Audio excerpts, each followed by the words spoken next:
सरकार कौन है? सरकार हम ही हैं, इसलिए बहुत कुछ अब बोलते, अब कितना बोलेंगे?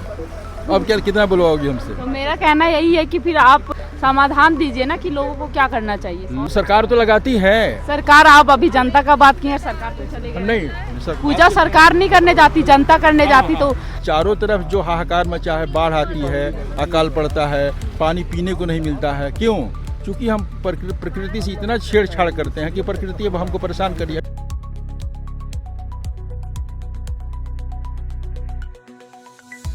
जो अच्छा है उसको अच्छा कहना चाहिए, जो बुरा है उसको बुरा कहना चाहिए। लेकिन ये एक अच्छा बुरा का डेफिनेशन सबके लिए देखते अलग अलग हो जाता है, तो वो नहीं, तो सब अपने आप में सत्य है कि कौन अच्छा है कौन बुरा है। सबको मालूम है कौन अच्छा है कौन बुरा है। तो लोग अपने स्वार्थ के हिसाब से सही और गलत कर देते हैं ना सर। कोई थोड़ी बोलता है कि ये सही है। स्वार्थ की बातें नहीं आती है। जैसे देखिए, आप बोले कि आपका मोहल्ला है, वहाँ साफ सफाई होना चाहिए। बाकी लोग बोलते हैं कि नहीं, हम तो साफ सफाई क्या करें, नगर निगम वाला है ना, हम ही करेंगे सब। नहीं, तो हमको गंदा तो नहीं करना है ना। हम नगर निगम ये थोड़ी है कि मैंने आप जानबूझ के हर गंदा कर दीजिए। दूसरी चीज़ की प्लास्टिक जो है ना बिल्कुल बंद हो जाना चाहिए। अच्छा, तो प्लास्टिक की जगह क्या आना चाहिए सर? पहले जो आप झोला लेके जाते थे, झोला लेके जाएंगे। पेपर का कुछ यूज़ करिए, उस पर रिसर्च हो। अगर पेपर का भी बोलने जाते हैं तो बोलते हैं कि पेपर के लिए भी तो पेड़ कटते हैं, तो पेड़ कट रहे हैं तो फिर क्या होगा? खाली पेड़ से ही पेपर नहीं बनता है। बहुत सारे मटेरियल है। बस तुम घर में जितने चिथड़े हैं तो सर हमको यही कहना, जो ऐसे ऐसे आवाज आते हैं कि पेड़ कट रहे हैं तो पेपर उससे बन रहा है, तो वो करेंगे, कहीं ना कहीं तो नुकसान हो ही रहा है। तो इन लोगों को फिर कौन समझाएगा? नहीं, इसको समझने की जरूरत नहीं है। पेड़ तो हम ही काटते रहते हैं। पेपर बनाने के लिए पेड़ थोड़ी कटता है। हम अपने स्वार्थ में ही पेड़ काटते रहते हैं। एक पेड़ काटते हैं और एक पेड़ भी नहीं लगा, एक पेड़ काटेंगे और 10 पेड़ काटेंगे, एक पेड़ भी नहीं लगाते हैं। फिर हाँ, ये तो अच्छा तुम्हारा पॉइंट है। पेड़ जो लगना है हर कोई को, कम से कम फैमिली में मान लीजिए 10 आदमी है तो कम से कम 10 पेड़ लगना चाहिए। हर इंसान को एक पेड़ लगना चाहिए और उसकी सुरक्षा करनी चाहिए। सर एक सवाल हम आपसे और करना चाहेंगे। अभी कर्मा आ रहा है, आपको जहाँ तक पता हो। हाँ। ये कर्मा किस लिए मनाया जाता है? वो तो जहाँ तक मेरे को मालूम है कि पर्यावरण से रिलेटेड ही है। वहाँ पर जल जमीन जंगल जो बोला जाता है झारखंड में, उसकी सुरक्षा के लिए, उसी संरक्षण के लिए जो है ना, इस त्यौहार को पहले क्या था, धर्म से इसको जोड़ दिया गया था कि ताकि अब लोग क्यों कहते हैं पीपल का जो पेड़ नहीं काटना चाहिए। क्यों?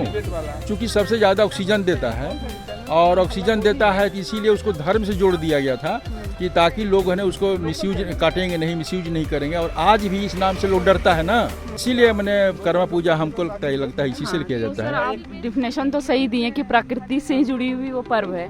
लेकिन हम ये पूछना चाहेंगे कि लोग कर्मा में कितने पेड़ लगा रहे हैं? सरकार तो लगाती है। सरकार, आप अभी जनता का बात किए, सरकार तो चलेगी नहीं। पूजा सरकार नहीं करने जाती, जनता करने जाती। तो अब उसके विषय में हमें एग्जैक्ट डाटा तो मेरे पास नहीं है कि कितने लोग लगाते हैं। नहीं लगाते हैं, अस्पताल करके ही देख रहे हैं। लोग पेड़ काट रहे हैं पूजा करने के लिए उसको, लेकिन लगा कोई नहीं रहा। हाँ, तो वही तो रुझान डेवलप करना है ना।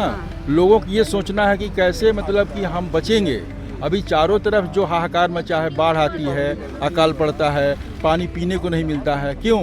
क्योंकि हम प्रकृति से इतना छेड़छाड़ करते हैं कि प्रकृति अब हमको परेशान करिए। अभी देखो तो हिमाचल में, कश्मीर में जो हुआ, चाहे होते रहता है, उत्तराखंड में ही हुआ, उत्तराखंड में।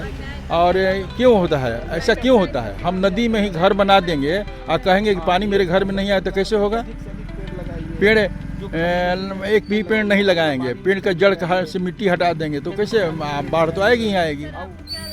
सबसे प्रॉब्लम है कि हमारे यहाँ पर जो प्लास्टिक जो है ना, सिंगल यूज प्लास्टिक, जो एटलीस्ट सिंगल यूज प्लास्टिक, उसको तो एकदम इमीडिएट बंद करना चाहिए कि ताकि हमारा नदी नाला जो है, जो हम उसी में डालते हैं सफाई का, उसमें हम घर से लेकर के नाला में ही डाल देते हैं, नदी में ही डाल देते हैं। तो क्यों नहीं जाम होगा?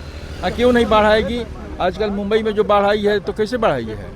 वही एक जगह भर चुके, एक ही जगह कचरा, एक ही जगह नाला, सब है फेंकते रहते हैं। और सब कुछ सरकार पर नहीं छोड़ सकते हैं। सरकार कौन है? सरकार हम ही हैं। हाँ, हम ही चुनने वाले हैं। हम ही हैं।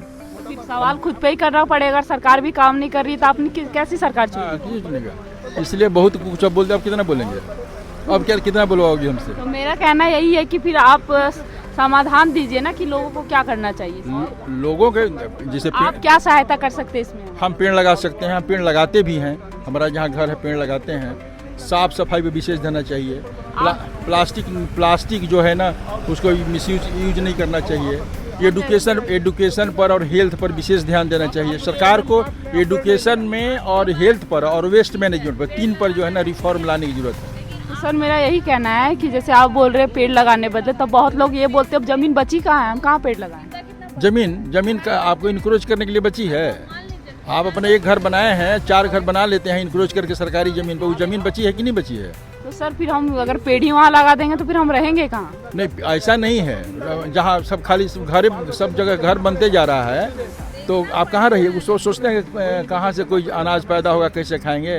तो आपको पेड़ लगाने के लिए जो जगह हैं उसमें लगाइए।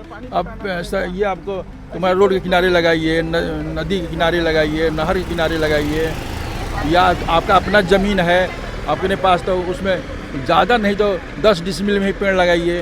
तो आप ये एक्सेप्ट कर रहे हैं कि बदलाव स्वयं से होना चाहिए? बिल्कुल स्वयं से बदला सकते हैं। सब कुछ अब सरकार पर नहीं छोड़ सकते हैं। सरकार को जो करना है कर रही है और उसमें हस्तक्षेप न करिए, और लेकिन आप अपने को चेंज करिएगा तो ऑटोमेटिक सब कुछ चेंज हो जाएगा।